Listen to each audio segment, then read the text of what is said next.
The Old Man and the Sea by Ernest Hemingway.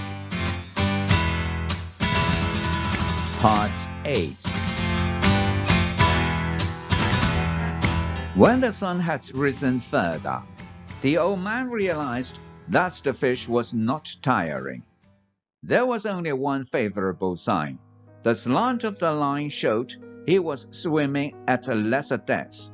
That did not necessarily mean that he would jump, but he might. God, let him jump, the old man said. I have enough line to handle him. Maybe if I can increase the tension just a little, it will hurt him and he will jump, he thought.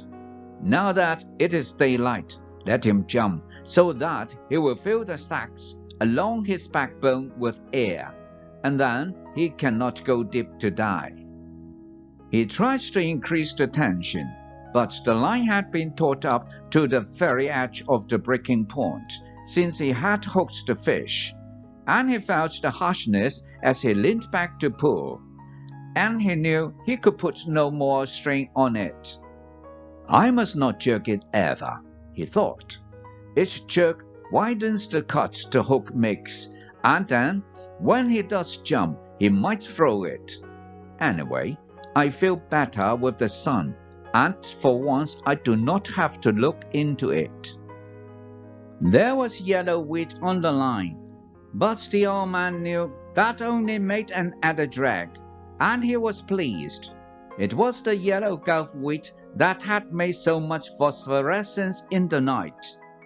Fish, he said, I love you and respect you very much, but I will kill you dead before this day ends.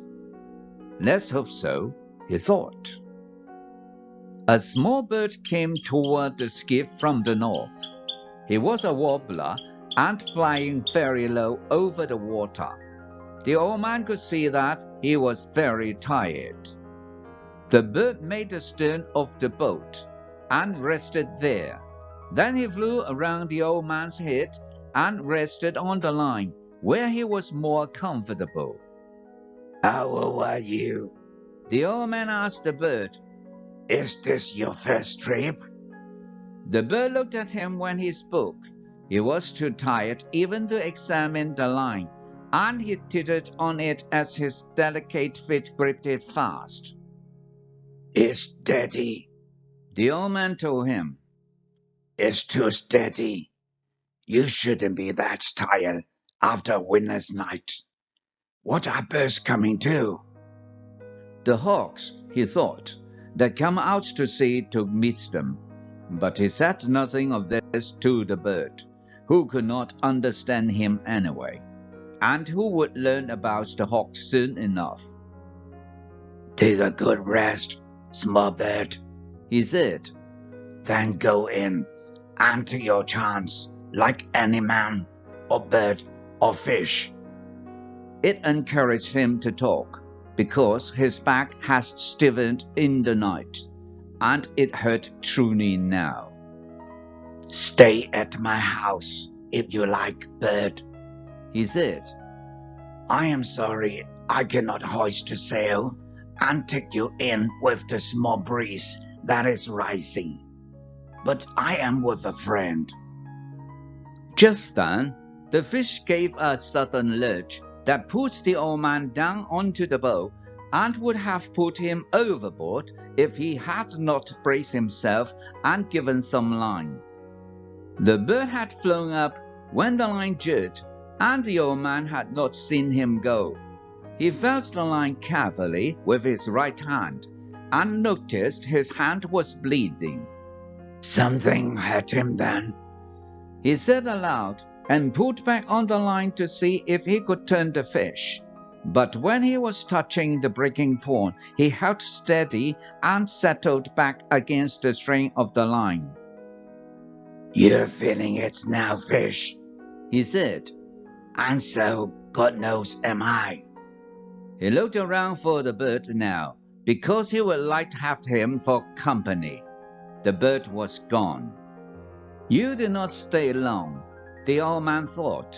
but it is rougher where you are going until you make the shore.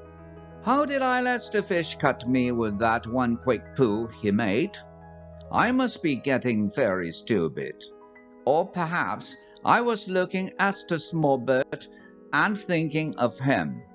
Now I will pay attention to my work, and then I must eat the tuna, so that I will not have a failure of strength.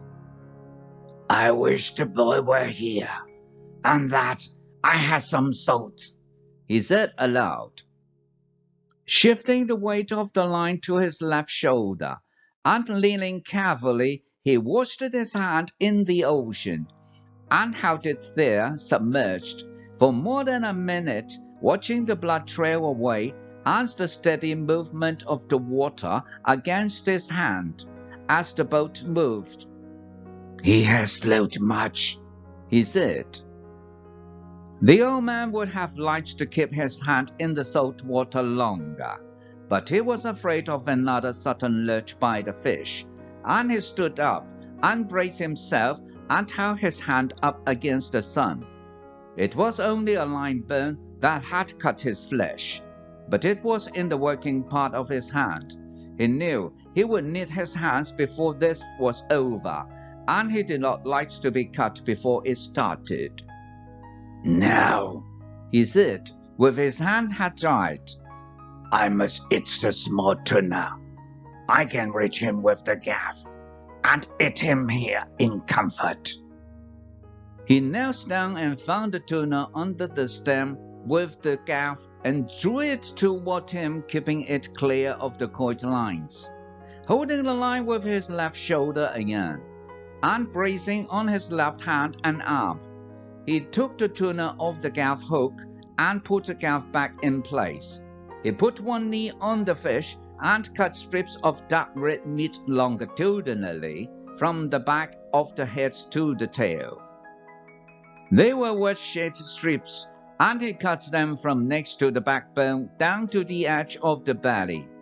When he had cut 6 strips, he spread them out on the wood of the bow, wiped his knife on his trousers, and lifted the carcass of the bonito by the tail and dropped it overboard.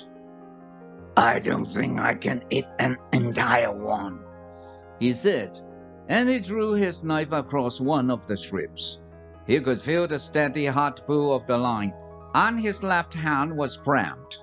It drew up tight on the heavy cord, and he looked at it in disgust.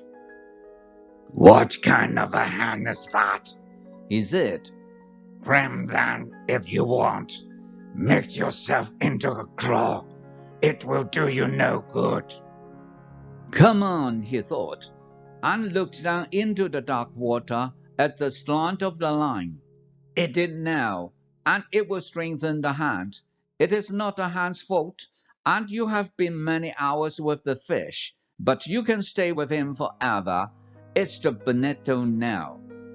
He picked up a piece and put it in his mouth, and chewed it slowly. It was not unpleasant. Chew it well, he thought, and get all the juices. It would not be bad to eat with a little lime, or with lemon, or with salt.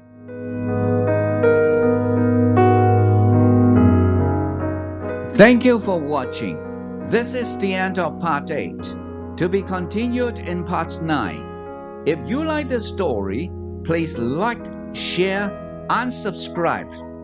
See you then.